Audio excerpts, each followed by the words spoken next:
Hi friends, welcome to my channel. Friends, అందరూ ఎలా ఉన్నారు? బాగున్నారా? నేను కూడా బాగున్నాను ఫ్రెండ్స్ ఈరోజు షాడో ది అవెంజర్ అనే డిటెక్టివ్ కథని 5వ భాగం చెప్పుకుందాం. మరోసారి వికృత శబ్దాలు చేశాయి సమాధుల చాటున ఉన్న రివాల్వర్లు. వాటి బుల్లెట్లు ఒక సమాధికి తగిలి గాలిలో ఎగిరిపోయాయి. బెల్ట్ వేలికి ఉన్న రివాల్వర్ని బయటికి లాగి పాములా ముందుకు పాకాడు షాడో. 10 అడుగుల దూరం కూడా పోకముందే మరోసారి గర్జించాయి ఆ రివాల్వర్లు. వాటి బ్యారెల్స్లో నుంచి వెలువడిన నిప్పురవ్వల్ని పిన్ పాయింట్ చేసి ఒక రివాల్వర్ని తీసుకుని అటుకేసి తిప్పాడు షాడో. బాధగా వినిపించింది ఒక కంఠం. బరువైన ఓ వస్తువు కింద పడినట్టు వినిపించింది దబ్బమనే శబ్దం. రివాల్వర్ని రెడీగా పట్టుకొని మోకాళ్ళ మీద లేచి కూర్చున్నాడు షాడో. దారుణమైన శబ్దం ఆ ప్రదేశాన్ని ఆవరించుకుంది. ఉన్నట్టుండి సమాధుల చాట్లో బరియల్ గ్రౌండ్లో ముందు భాగంలో పరుగు తీసింది ఒక ఆకారం. రివాల్వర్ని అటు తిప్పి ఆఖరి క్షణంలో కిందకు దింపేశాడు షాడో. బుల్లెట్లు వేస్ట్ చేయడం కంటే మరేమీ ప్రయోజనం ఏమీ ఉండదు. రివాల్వర్ రేంజ్ని దాటిపోయాడు పారిపోతున్న మనిషి. అతని కనుబొమ్మల మధ్య నీట్గా దిగబడింది షాడో ప్రయోగించిన బుల్లెట్. తన రివాల్వర్ని బెల్ట్ వెనక దాచుకుంటూ వెనుదిరిగి ఆర్నాల్డ్ దగ్గరికి వచ్చాడు షాడో.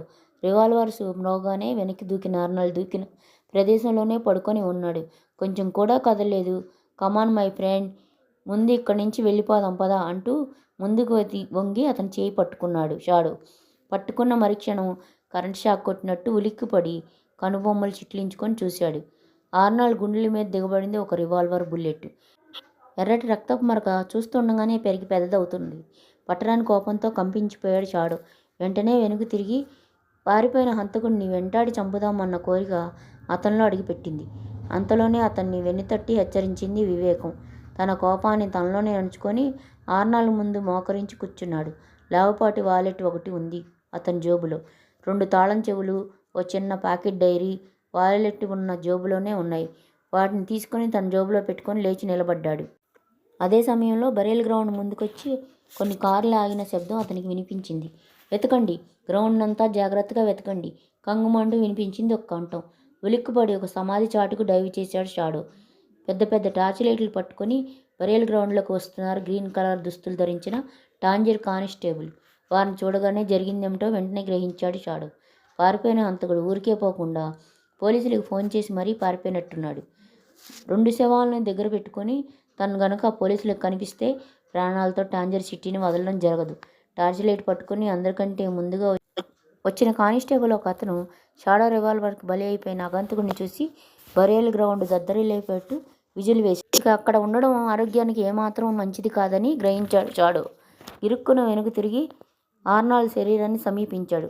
తోటి ఏజెంట్ని అలా గాలికి వదిలి వెళ్ళిపోవడం నిరాకరించింది అతని మనసు. అదుగో అడుగడుగో కంగుమంటూ వినిపించింది అతని కానిస్టేబుల్ కంఠం.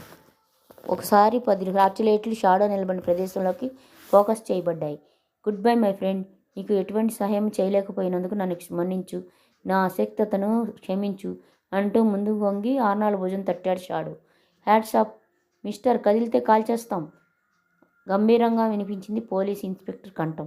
చేతులెత్తి లొంగిపోయే ఉద్దేశం షాడోకి లేదు. ఉన్నట్టుండి ముందుకు దూకి బాణంలో ప్రహరీ గోడ వైపు పరుగు తీశాడు.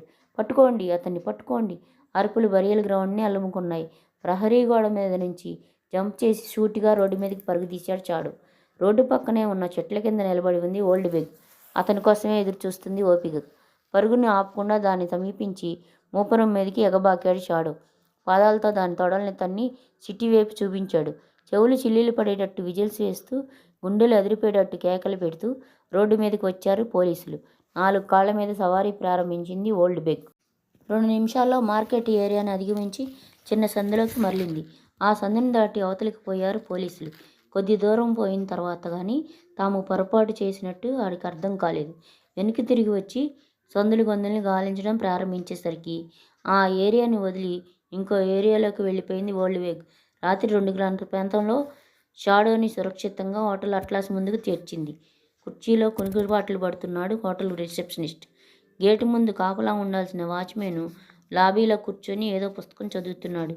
ఓల్డ్ బెగ్ని హోటల్ పక్కనే ఉన్న సందులో వదిలిపెట్టి నిశ్శబ్దంగా అడుగులు వేస్తూ లాబీలోకి పోయాడు షాడో. పుస్తకం చదువుకోవడంలో నిమగ్నమై ఉన్న వాచ్మెన్ అతన్ని గమనించలేకపోయాడు. సూటిగా ఎలివేటర్లోకి పోయి 4వ అంతస్తులను సూచించే బటన్ నొక్కాడు షాడో. వెంటనే పైకి లేచింది 10 క్షణాల్లో 4వ అంతస్తును చేరుకొని ఆగింది. ప్యాంటు జేబులో ఉన్న సిగరెట్ ప్యాకెట్ని తీసి సిగరెట్ వెలిగించుకుంటూ తన గది దగ్గరికి పోయాడు షాడో. వేసిన తలుపు వేసినట్లే ఉన్నాయి, కానీ తలుపు సందులో అతను అమర్చిపోయిన చిన్న కాగితం ముక్క కింద పడిపోయి ఉందది. తాళం చెవిని కీహోల్లో పెట్టి ఇన్సర్ట్ చేసి నిశ్శబ్దంగా తలుపులు తెరిచాడు షాడో. బెల్టుకు వెలుకున్న రివాల్వర్ని బయటికి లాగి చల్లగా గదిలోకి అడుగుపెట్టాడు. అడుగు పడుతుండగానే అతని పాదానికి తగిలింది దారికి అడ్డంగా కట్టి ఉన్న నల్లటి ఇనప తీగ. జల్లుమంది అతని శరీరం. చటుక్కున పాదాన్ని వెనక్కి లాక్కొని తల్లకిందులుగా పల్టీ కొట్టి 10 అడుగుల దూరంలోకి పోయి పడ్డాడు. పడుతూ ఉండగానే భూకంపం వచ్చినట్టు కంపించిపోయింది ఆ అంతస్తు. ఆకాశం బద్దలైపోయినట్లు వినిపించిందొక భయంకరమైన శబ్దం. ఎర్రటి మంటలు అతని గదిలో నుంచి క్యారిడార్లోకి వ్యాపించాయి. ఫ్రెండ్స్, 6వ భాగం రేపు చెప్పుకుందాం. ఫ్రెండ్స్, మా కథ మీకు నచ్చిందా? నచ్చితే ప్లీజ్ ఒక లైక్ చేయండి, షేర్ చేయండి, సబ్స్క్రైబ్ చేయండి ఫ్రెండ్స్. పక్కనే ఉన్న బెల్